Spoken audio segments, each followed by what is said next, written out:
मैं एक मुक्तक के द्वारा आदरणीय सरोज कुमार मैम को, जो इतना सुंदर कार्यक्रम का संचालन कर रही हैं, सबको इतने दिल से बांधी हुई हैं, उनको मैं सादर आमंत्रित करना चाहती हूँ इन पंक्तियों के द्वारा। जिएंगे देश की खातिर, मरेंगे देश की खातिर। जिएंगे देश की खातिर, मरेंगे देश की खातिर। कर्म ईमानदारी से करेंगे देश की खातिर। कर्म ईमानदारी से करेंगे देश की खातिर। भले हर ओर हो नैराश्य का मंजर अंधेरा हो। भले हर ओर हो नैराश्य का मंजर अंधेरा हो। दीप बन रोशनी जग में भरेंगे देश की खातिर। दीप बन रोशनी जग में भरेंगे देश की खातिर। जिएंगे देश की खातिर, मरेंगे देश की खातिर। कर्म ईमानदारी से करेंगे देश की खातिर। करेंगे देश की खातिर। तो मैम को सादर आमंत्रित करती हूँ मैं कार्यक्रम में अपना काव्य पाठ करने के लिए, जो इतना सुंदर संचालन कर रही हैं। स्वागत है मैम आपका। बहुत बहुत धन्यवाद रश्मि जी आपका। मैं 2 लाइनों के साथ शुरुआत करूंगी कि आज जो सुरक्षित सांसें ले रहे हैं हम, उसके पीछे बलिदान नहीं है कुछ कम। देश के लिए बड़ी तुच्छ सी सेवा है मेरी, कि मातृभूमि यशगान में कुछ लिखे ये कलम। तो इसमें मैं ये कहना चाहूँगी कि हमारे भारत माँ की कोख में अनेक सपूतों ने जन्म लिया है। इतिहास के आकाश में बहुत सारे सपूत आज दीप्यमान हैं, बहुत ज़्यादा चमक रहे हैं, लेकिन कुछ ऐसे भी हैं जिनका नाम इस दुनिया में नहीं लिया जा रहा या जिन्हें लोग नहीं पहचान रहे हैं। हम गांधी को जानते हैं, हम नेहरू को जानते हैं, हम सरदार भगत सिंह को जानते हैं, हम सुभाष चंद्र बोस को जानते हैं, लेकिन क्या ये 4-5 नाम, 10-12 नाम जो हम सुनते हैं, क्या उन्हीं का बलिदान हमारे लिए है? क्या और किसी का बलिदान नहीं है? तो ऐसे बहुत सारे नाम हैं जो बलिदानों के लिस्ट में छुपे हुए हैं। तो उसी में से एक बलिदानी है रानी गाइदिन्ल्यू। शायद आप लोगों ने उनका नाम सुना हो। नागालैंड की नागा रानी थी वो। उनकी मैं कविता, स्वरचित कविता लिखना चाहूँगी। और ये जो मेरी रचना है, मेरी एक किताब है वर्ल्ड रिकॉर्ड होल्डर भारती के लाल, इसमें छपी थी और उसमें मैंने रानी गाइदिन्ल्यू के विषय में लिखा था। तो इसमें सभी भारती के लाल जितने भी हैं, सभी का इसमें वर्णन है, जो चाहे प्रत्यक्ष हैं या अप्रत्यक्ष हैं। तो जो मैं अपने आप में गर्व महसूस करती हूँ कि मैंने वो नाम चुना जो किसी ने नहीं सुना था। तो उसी के बारे में मैं आज आपको बताना चाहूँगी, सुनिएगा। कि दीवार जब गिर जाए हथौड़े की एक चोट से, बहुत प्रहार हुए हैं समझ लो कहीं नहीं ओट से। स्वतंत्रता सेनानियों ने भी अंग्रेजों पर कुछ ऐसे ही वार किए। नींव धीरे धीरे हिली, वार इतने हर बार किए। रानी लक्ष्मीबाई से हमारा स्वतंत्रता संग्राम शुरू हुआ था और 1947 तक चला। तो उसमें कितने ही सेनानियों ने प्राण दिए होंगे। तो उनमें से उसी बात को मैंने इसमें लिया है कि स्वतंत्रता सेनानियों ने भी अंग्रेजों पर कुछ ऐसे ही वार किए। नींव धीरे धीरे हिली, वार इतने हर बार किए। बहे खून के दरिया थे जो आज लुप्त हो गए, कितने ही माँ के लाल सदा के लिए सुप्त हो गए। न जाने कितनी किशोरियों के वस्त्र बेरंग हो गए, जिंदगी वीरान हुई, सपने सारे के सारे खो गए। आज़ादी समर यज्ञ की आहुति में चढ़ गई कितनी ही जवानी, उन्हीं स्वतंत्रता सेनानियों में है रानी गाइदिन्ल्यू की कहानी। उनका जन्म भी मतलब एक सौभाग्य की बात थी उनके लिए कि उनका जन्म भी 26 जनवरी के दिन हुआ था। वो 26 जनवरी 1915 में पैदा हुई थी।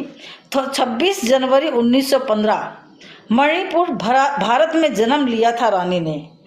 रंग लहू का भाया था, श्रृंगार सारे छोड़ दिए जवानी में। जादो नाग भाई था उनका, नागा जाति से आता था।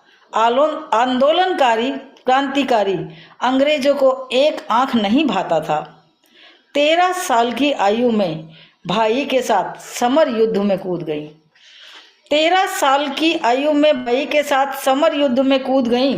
सुख सुविधा त्यागी बनकर ज्वाला अंग्रेजों से खूब लड़ी। नागालैंड की झांसी की रानी के नाम से सरनाम हुई। अंग्रेजों की टोली में जंगली जानवर के नाम से बदनाम हुई। जोश जगाने को नागाओं में उसने और भी बहुत कुछ काम किए।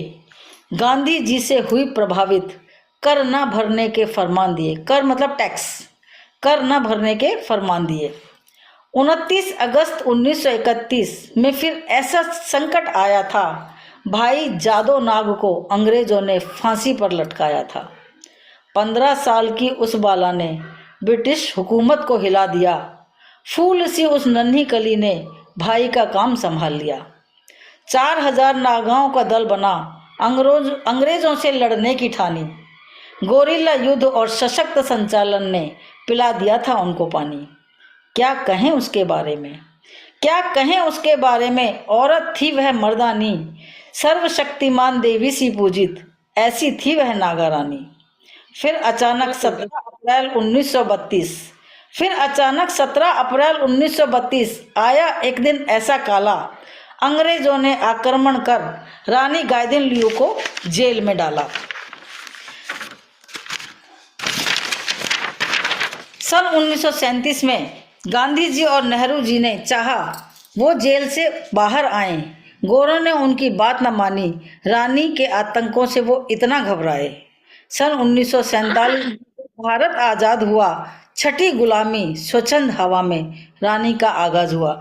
यानी कि जो 17 अप्रैल 1932 में जेल में गई थी, वो सन 1947 में बाहर आई, आज़ाद देश होने के बाद। उससे पहले उनको जेल से बाहर नहीं निकाला गया।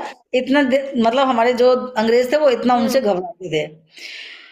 क्या अद्भुत नारी थी वो, क्या अद्भुत नारी थी वो। जीवन के पलछिन माँ भारती के नाम किए, बलि चढ़ाया सारा जीवन देश ही की शान में।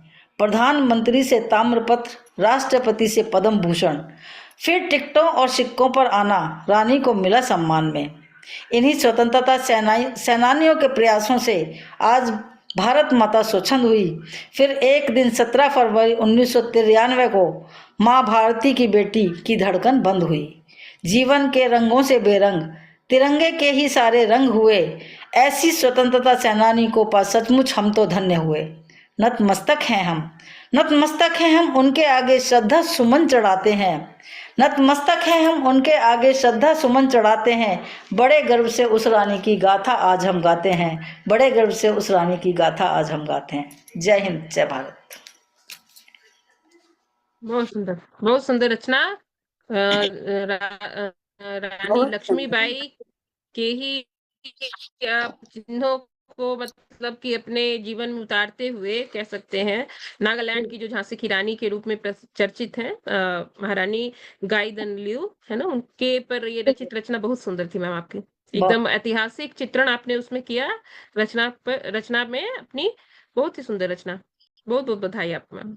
और इसके बाद हाँ जी बिल्कुल मैम। और इसके बाद ही मैं क्योंकि दीपक कुमार सर जी हमारे बीच से जो है एग्जिट हो चुके हैं, तो मैं आप ही को आमंत्रित करती हूँ मंच पर, और हम आपको सुनना चाहेंगे। आपका बहुत बहुत स्वागत है रश्मि मैडम।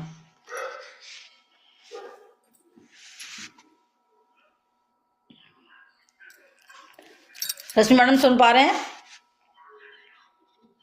हाँ हाँ हाँ, मुझे आवाज आ रही है। अभी थोड़ा सा नेटवर्क ग्लिच हुआ था यहाँ पे मैम, थोड़ा सा। हाँ, आवाज आ रही है बिल्कुल। मेरी आवाज आ पा रही है? हाँ जी, मैंने आपको आमंत्रित किया है मंच पर। आप अपनी बिल्कुल आ रही है। अच्छा, मुझे जी क्लियर है जी। उस समय थोड़ा सा जो है ना, मैं ही गायब हो गई थी। हाँ, तो मैं अपनी रचना जो है सबसे पहले मैं आज के कार्यक्रम की अध्यक्षता करें आदरणीय विजेंद्र सैनी सर को बहुत बहुत प्रणाम करती हूँ। सर हम लोगों की रचनाएं इतनी देर से सुन रहे हैं, और सर को मैं नमन करते हुए, और आदरणीय सरोज मैम को जो इतना सुंदर संचालन करती हैं, उन्हें भी प्रणाम करते हुए, कीर्ति यादव जी जो मुस्कुराते हुए जो है हम मेरा भी अभिनंदन करती हुई, और जितने भी शब्दवीणा केंद्रीय पेज से जुड़े उनका भी अभिनंदन कर रही है शब्दवीणा की ओर से, रमेश चंद्र जी को, मधु वशिष्ठ जी को, और जो भी अभी तक मंच से जुड़े हुए हैं उन सभी को प्रणाम करते हुए अपनी रचना पर आती हूँ। देश का 77वां